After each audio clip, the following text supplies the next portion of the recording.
Mga opisyal na may git 80 barangay sa Metro Manila na saklaw ng East at West Valley Fault, pinulong ng MMDA bilang paghahanda sa posibleng pagtama ng malakas na lindol.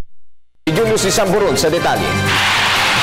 Pinulong ng Metropolitan Manila Development Authority ang 84 na barangay na dinadaanan ng East at West Valley Fault Systems. Dito ay nabigyan ng pagkakataon ang mga pinuno ng bawat barangay na makapagtanong sa mga kinauukulang ahensya ukol sa mga tama at hindi tamang gawin tuwing tatama ang lindol. Isa sa mga pinagbasihan ng MMDA ang Valley Fault System in Greater Metro Manila Atlas na inilabas ng PHIVOLCS. Koleksyon ito ng mapa ng mga lugar sa NCR, Central at Southern Luzon na dinadaanan ng fault line.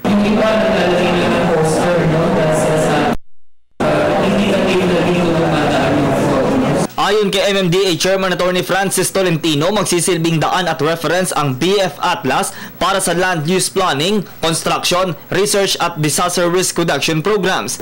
Bukod sa pulong ng mga kapitan ay ipinakita din ni Tolentino ang mobile earthquake simulator ng ahensya.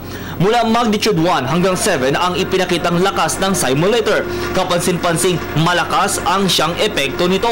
Sa tindi ng pagyanig, bumagsak ang flower vase. Gayon din ang mga plato at baso sa lamesang ito.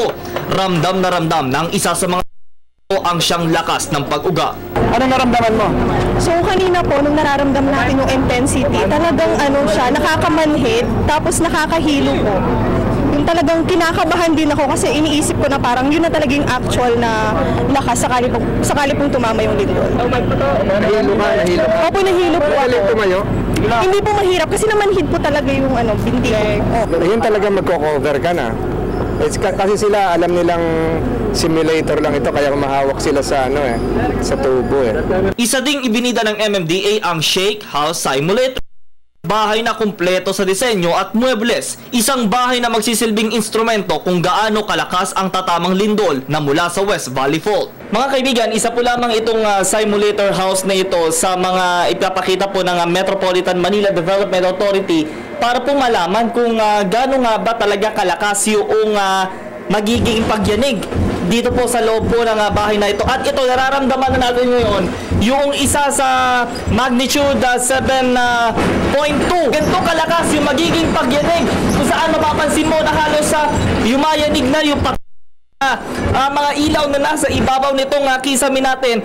Yung sasakay natin dito, checkin din natin kung kaya, baka may sakit sa puso yun o may hypertension. Pipiliin din natin yung simulator.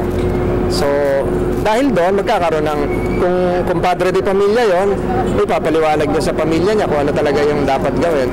Nakaposisyon na ni Chairman Tolentino ang kanilang disaster teams and equipment, pero importante pa din ang kahandaan ng publiko laban sa anumang kalamidad. Tatago ka doon sa matibay na bagay. Para sa telebisyon, ako si Julius Isamburon.